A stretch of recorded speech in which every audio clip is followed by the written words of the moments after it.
সরকারি কর্মচারীদের কিন্তু এটা আদায় করবার জন্য আন্দোলন করতে হবে। শুধুমাত্র সুপ্রিম কোর্টের অর্ডার, হাইকোর্টের অর্ডার হয়েছে বলে ডিএ পেয়ে যাব এই ভাবনাটা বোধহয় ভুল। তাদের একটু প্রত্যক্ষ জঙ্গি আন্দোলনের মধ্যে দিয়েই ডিএ আদায় করতে হবে। আমার যেটা দেও সেটা যদি আমি না দিয়ে বাকি ফেলে রাখি, আমি যদি ক্রমশ দেনা বৃদ্ধি করি, এটা কি কোনো যুক্তি হতে পারে যে আমার টাকা নিয়ে দেনা শোধ করবো কি করে? রাজ্য সরকারের প্রাথমিক দায় ছিল সরকারি কর্মচারী যাদের বেতন দেওয়াটা রাজ্য সরকারের নৈতিক দায় এবং আইনত ডিএটা বেতনের একটি অংশ। আমি সে ব্যাপারে বাজেটের ব্যবস্থা করলাম না এবং বাজেটের টাকা আমি অন্যত্র অপ্রয়োজনীয় খাতে খরচা করলাম। এই যে নৈতিক অপরাধ করলাম, সেটা কি কোনো যুক্তি হতে পারে যে আমি নৈতিক অপরাধ করেছি অতএব তোমার ডিএ দেবো না? সুতরাং রাজ্য সরকারকে ব্যবস্থা করতেই হবে। তা নাহলে রাজ্য সরকারকে বলতে হবে আমরা দেউলিয়া হয়ে গিয়েছি, আমরা আমাদের যে ন্যায়সঙ্গত যে দায়িত্ব পালন করতে পারছি না, আমাদের টাকা নেই, বলুন প্রকাশ্যে। কথা স্পষ্ট বোঝা দরকার, রাজ্য সরকারের যা ন্যায্য পাওয়া উচিত কেন্দ্রীয় বাজেটের অংশ হিসেবে, সেই ন্যায্য দাবি নিয়ে রাজ্য সরকার কোথাও কোনো দাবি উত্থাপন করেছেন? বাজারি মঞ্চে বক্তৃতা করা ছাড়া।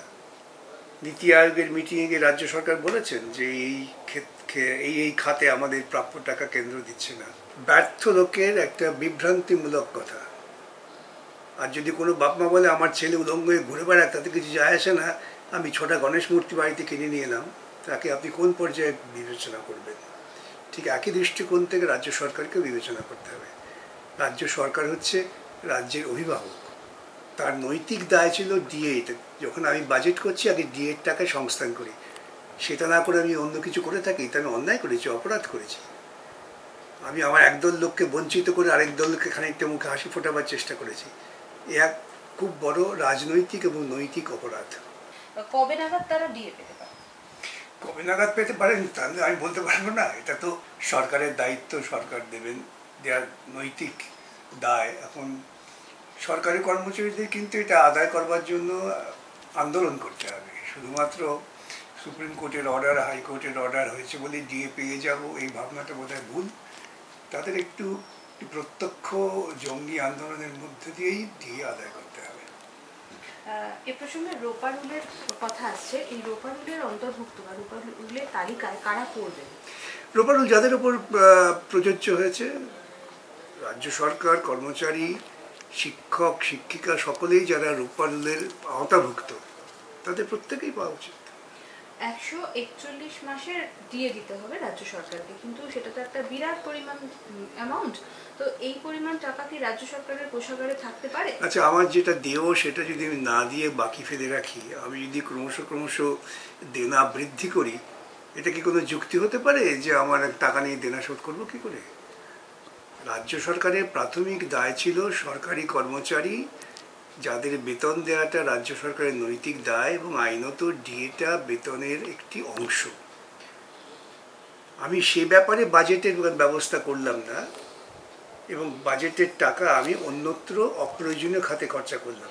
এই যে নৈতিক অপরাধ করলাম, সেটা কি কোনো যুক্তি হতে পারে যে আমি নৈতিক অপরাধ করেছি অতএব তোমার ডিএ দেবো না? সুতরাং রাজ্য সরকারকে ব্যবস্থা করতেই হবে। তা নাহলে রাজ্য সরকারকে বলতে হবে আমরা দেউলিয়া হয়ে গিয়েছি, আমরা আমাদের যে ন্যায়সঙ্গত যে দায়িত্ব পালন করতে পারছি না, আমাদের টাকা নেই, বলুন প্রকাশ্যে। বিভিন্ন সময় রাজ্য সরকার প্রশ্ন তুলেছেন যে কেন্দ্রের একাধিক বকেয়া তারা পাচ্ছেন না, এবং সেদিন যখন এই বিষয়ে মামলার শুনানি হচ্ছিল, আপনিও সেখানে ছিলেন। সেখানে আমরা যেটা আপনাদের কাছ থেকেই জানতে পেরেছিলাম যে রাজ্য সরকার বলেছিলেন যে বিপুল পরিমাণ ডিএ দিতে গেলে রাজ্য সরকারের কোমর ভেঙে যাবে। এই যে কেন্দ্রের ডিএ বা কেন্দ্রের অর্থ না দেওয়া এবং অন্যদিকে যে রাজ্য সরকারের যে কোমর ভেঙে যাওয়া, এটার ফলে কি তাহলে ডিএ পাবেন না রাজ্য সরকারি কর্মচারীরা? দেখুন, একটা কথা স্পষ্ট বোঝা দরকার, রাজ্য সরকারের যা ন্যায্য পাওয়া উচিত কেন্দ্রীয় বাজেটের অংশ হিসেবে, সেই ন্যায্য দাবি নিয়ে রাজ্য সরকার কোথাও কোনো দাবি উত্থাপন করেছেন? বাজারি মঞ্চে বক্তৃতা করা ছাড়া। নীতি আয়োগের মিটিংয়ে গিয়ে রাজ্য সরকার বলেছেন যে এই খাতে আমাদের প্রাপ্য টাকা কেন্দ্র দিচ্ছে না। সুতরাং বাজার গরম করে এসব বলা এবং দায়িত্ব নিয়ে এটাকে কার্যকর করা, দুটোর মধ্যে পার্থক্য আছে। সুতরাং রাজ্য সরকার তারা যথার্থ বিশ্বাসযোগ্যতার সঙ্গে কিন্তু এই দাবি বোধহয় উত্থাপন করছেন না বা করতে পারছেন না যে কেন্দ্রের থেকে তাদের কোন কোন খাতে কত টাকা পাওনা আছে এবং কেন্দ্র কেন দিচ্ছে না, এটা নিয়ে তাদের লড়াই হওয়া উচিত ছিল। তা তো রাজ্য সরকার করছেন না। এখন কর্মচারীদের যে দাবি, সে দাবি নিয়ে লড়াই হয়েছে, আদালতে তারা বারবার গেছেন, ইতিমধ্যে প্রায় 3টে স্তরে তারা রিভিউ পিটিশন ফাইল করেছেন, সুপ্রিম কোর্টে গেছেন, এই মামলা করার জন্য কত কোটি টাকা খরচা করেছেন। এই সমস্ত নৈতিক দায় তো নিতে হবে। সেই দায় যদি কেউ না নেন তাহলে তার ক্ষমতা থাকার অধিকারই নেই, পদত্যাগ করে চলে যান যে আমি পারছি না। আপনারা জানিয়েছিলেন আমাদের যে একটা নির্দিষ্ট সময়, মানে সেই হিসাবে 27 তারিখ মানে 27শে জুন পর্যন্ত সেই সময়সীমাটা দেওয়া হয়েছে। যদি 27শে জুনের মধ্যে রাজ্য সরকারি কর্মচারীরা 25% হারে ডিএটা না পান, তাহলে সেক্ষেত্রে কি হতে পারে? রাজ্য সরকারের কর্মচারীরা ঠিক করবেন। তারা যদি আমার কাছে পরামর্শ চাইতে আসেন তখন পরামর্শ দেবো। এখন তারা কি করবেন এটা তাদের ব্যাপার, ডিএটা তাদের প্রাপ্য অধিকার। এটা তো ঠিক আইনজীবী হিসেবে আমার কোনো অধিকারের বিষয় নয়। তারা যদি মনে করেন যে ডিএ পাওয়ার জন্য তারা আরও লড়াই করবেন, তখন পরামর্শ দেবো।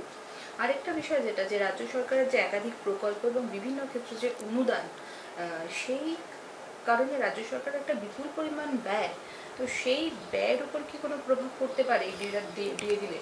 এটা হচ্ছে এক ব্যর্থ লোকের একটা বিভ্রান্তিমূলক কথা। আমি যখন বাজেট করছি তখনই তো আমাকে হিসেব করতে হয় যে আমার কত টাকা আয়, কত টাকা ব্যয়। আমি কি বাজেট করার সময় হিসেব করব? পরিবারের যিনি প্রধান, তিনি যখন যা মাইনে পান, তিনি কি প্রথমে ঠিক করবেন যে আমার ছেলে মেয়েকে স্কুলে পাঠাবো, তাকে জামা কাপড় দেবো, না আমি 6টা মূর্তি কিনে বাড়িতে সাজিয়ে রাখবো? এই বিষয়ে প্রাথমিকতা খরচার কে ঠিক করবেন? আর যদি কোনো বাপ মা বলে আমার ছেলে উলঙ্গ হয়ে ঘুরে বেড়াক, তাতে কিছু যায় আসে না, আমি 6টা গণেশ মূর্তি বাড়িতে কিনে নিয়ে এলাম, তাকে আপনি কোন পর্যায়ে বিবেচনা করবেন? ঠিক একই দৃষ্টিকোণ থেকে রাজ্য সরকারকেও বিবেচনা করতে হবে। রাজ্য সরকার হচ্ছে রাজ্যের অভিভাবক, তার নৈতিক দায় ছিল ডিএ। যখন আমি বাজেট করছি আগে ডিএর টাকায় সংস্থান করি, সেটা না করে আমি অন্য কিছু করে থাকি, তা আমি অন্যায় করেছি, অপরাধ করেছি। আমি আমার একদল লোককে বঞ্চিত করে আরেক দল লোককে খানিকটা মুখে হাসি ফোটাবার চেষ্টা করেছি। এ এক খুব বড় রাজনৈতিক এবং নৈতিক অপরাধ। যেহেতু 27 তারিখের মধ্যে এই সময়সীমাটা শেষ হয়ে যাচ্ছে এবং পরবর্তী শুনানি হচ্ছে আগস্ট মাসে, এই মধ্যবর্তী সময়ের মধ্যে রাজ্য সরকার কি সুপ্রিম কোর্টের কাছে এই বিষয় পুনর্বিবেচনার জন্য আর নতুন করে কোনো অ্যাপিল করতে পারেন? দেখুন, আদালতে সবাই যেতে পারে, যে কোনো বিষয় নিয়ে যেতে পারে। সেটা গ্রহণ হবে কি না সেটাই হচ্ছে বিচার্য। ইতিমধ্যে ইন্টারিম অর্ডার হয়েছে, সেই ইন্টারিম অর্ডার তারা যদি কার্যকর না করেন, তার জন্য আইনি যা ব্যবস্থা নেওয়া হবে। আমরা একটু এসএসসি মামলা নিয়ে